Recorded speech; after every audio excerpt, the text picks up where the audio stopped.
Good afternoon, everyone, and thank you for coming for our presentation today. Just a little housekeeping. One question, they are videoing this. This will be available one day after, and the slides also one day after. So if you want to save your cameras on your phones, please feel free. My name is Rich Wawrzyniak. I am Principal Analyst at the SHD Group, and we've done a new market analysis report on the RISC-V market. We've termed it Application Forecasts in a Heterogeneous World, because that's where the world we are living in today exists. Multiple CPU cores from multiple vendors resident on the same SoC. And the data we've collected is going to be summarized here. I'm also giving this talk, an expanded version tomorrow at 1:25. This will be a kind of a truncated version.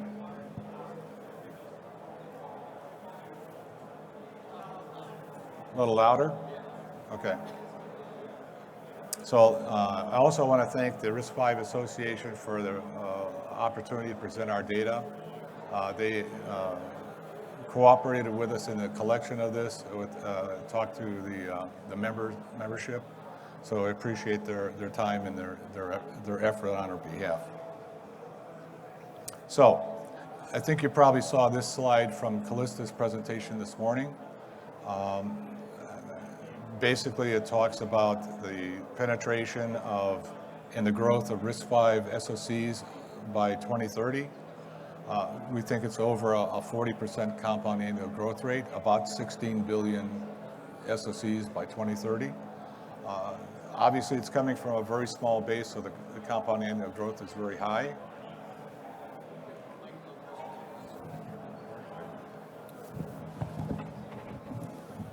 So get a little closer for you. Okay, is that better? Is that better? Maybe not. Also, we did some selected, that's the graph on the left side of this slide. On the right slide are selected markets that we extracted from the data that we collected, representative of some reasonably high growth rates over time. And that's kind of the data slide that Callista presented this morning.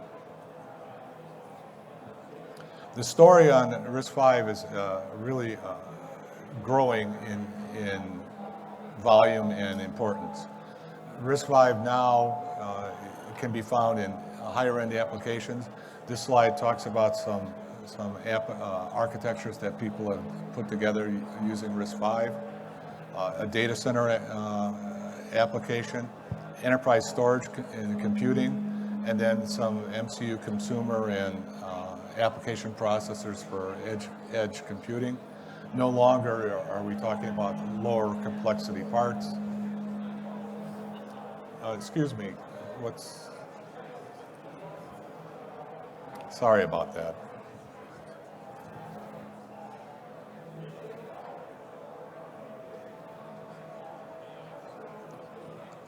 Okay, is this any better? I can shout if you want. I mean, if this continues to be bad. So the message here is that as more higher performing CPU cores are being introduced by the RISC-V CPU IP vendors, the range of applications they can access expands. And as that expansion happens, the market volumes that are associated with those end applications also expand, and the revenues. So one of the things that we looked at by application type were the CPU types or the SoC types that are being used in these end applications. As you can see, the blue bar basically are MCUs. That makes sense because MCUs are one of the largest categories by volume today. That continues, but we also start to see increases in volume AI accelerators, security chip, discrete security functions, or a discrete security chip, a networking device, so that broadens out, the ecosystem broadens out, and that induces an increase in market volumes. This is a slide from Synopsys where they've announced that they're entering the RISC-V community today. They bring a lot to the party for the RISC-V ecosystem in terms of they're the number 2 IP vendor in the market today, and they bring all that expertise, all that product portfolio along with them to allow designers to feel comfortable in that the building blocks they're going to need to build around, to put around the SoC cores, the CPU cores are now going to be existing. I think you need to pull the speaker forward.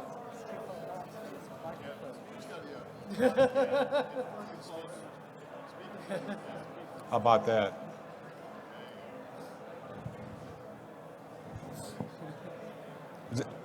Is that better? Is that a little better? Yeah. It's wonderful when technology works, isn't it? So anyway. You need people to know how it works. Yeah. A couple of the key things for Synopsys joining the RISC-V ecosystem is one, the expertise they already have. They're the leader in the EDA tools market. Number 2, IP vendor in the IP market. And now all that expertise and knowledge is going to be transitioning over to building out and being added to the RISC-V ecosystem. And we think that's a very important point, a very big shot in the arm for the ecosystem as a whole. This looks at the penetration by functionality. We identified in this report, I mentioned we believe it's a heterogeneous world that we live in. RISC-V CPU cores are going to be asked to perform multiple different functions, some of which are embedded finite state machines, an MCU function, a coprocessor function, an applications processor function. All of those in contemporary SoCs, there could be RISC-V cores or other CPU cores too, performing all of those on the same part or one, depending on the complexity of the application requirements. So no big surprise here, finite state machines are the largest category over time. But the other interesting thing is that the yellow line or the gold line bar over time starts to get accelerate in growth, and we think that's indicative of how higher performing CPU cores enter the market and get chosen to perform higher end functions, of which an applications processor is going to be one of those. And that's very important going forward because now it competes on an even footing with the other CPU cores out there. This is probably one of the most important slides in the whole analysis that we did. It looks at the RISC-V CPU IP market by revenue. And as you might know, the early years were fairly small numbers, just early days and starting. But as time has passed and passes, we think by 2027, the royalty revenues and the licensing revenues will be roughly equal. And since the RISC-V CPU market is not going to be any different from the broader IP market, traditionally you see over time that the royalty revenues exceed the licensing revenues by about 2x. Now that generally is associated with a mature market. By no means is the RISC-V IP market or the broader IP market mature. If it was, the opportunity to advance a new CPU architecture wouldn't exist, and none of you would be sitting here. But since it does exist, and since it opens the door now for competition, we think that the future for the RISC-V ecosystem and CPU IP market is very bright indeed. So over time, we think the total market for RISC-V CPU IP gets to be about $1.6 billion. And that's represents about 25% or so out of the CPU IP market by 2030. And down at the bottom, you can see that in the research we were conducting, we discovered that Andes accounts for about 30%, over 30% of the market shipments by volume today. And they're joined by companies like Codasip, Sci5, T-Head, and still do-it-yourself is still a large component of the market. We think over time that probably diminishes somewhat as better and more competitive CPU cores are introduced by the actual CPU vendors, but still an important component. And then new entries are joining the RISC-V ecosystem. Synopsys, as they announced today, Tenstorrent, Ventana Microsystems is going to be licensing their IP. Imagination Technologies already signaled that they were going to transition over, and probably others too in the future. This is the RISC-V revenues on a regional basis. As you can see, China, we think is going to be the largest region by 2030, followed closely by Asia Pacific and the Americas. And then in summary, in a heterogeneous SoC world, we expect multiple ICEs to share space on contemporary SoCs with many different cores, RISC-V being one of those, for a variety of functions, deeply embedded, MCU coprocessor, and applications processor. By 2030, we project that RISC-V will experience greater than 40% compound annual growth in unit shipments. See chip revenues achieve almost $100 billion for SoCs that have a RISC-V element resident. Deliver IP revenues in the area of about $1.6 billion. Achieve nearly a 25% penetration rate in the overall SoC market by unit volume.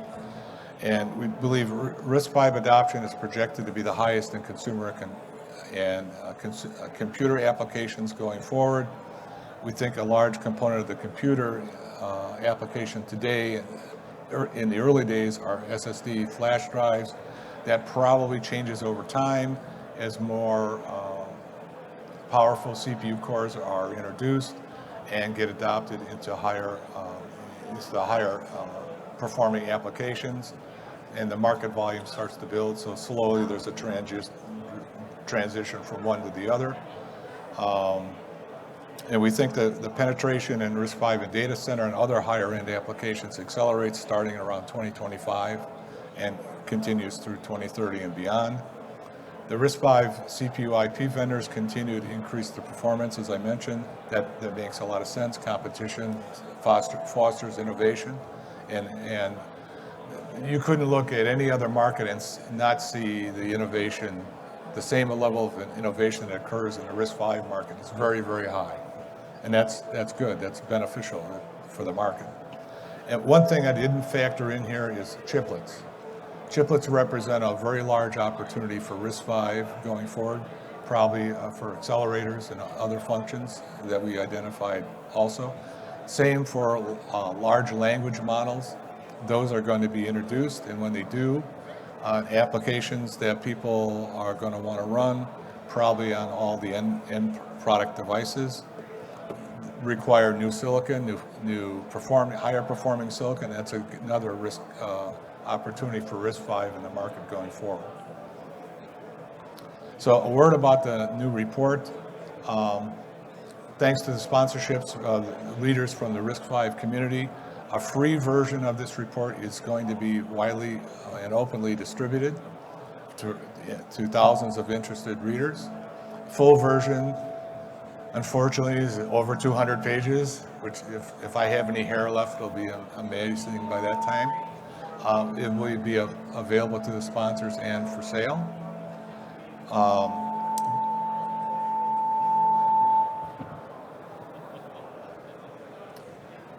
Somebody didn't like that, I guess.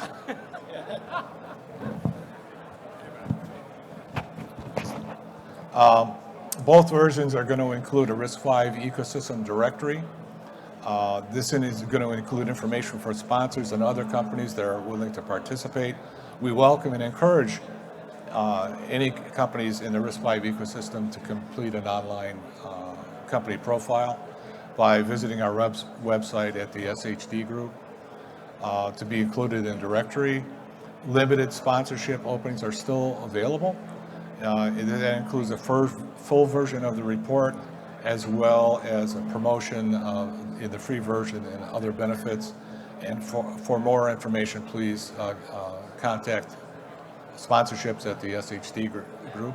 Thank you for your time and your attention, and we appreciate your support. Thank you very much.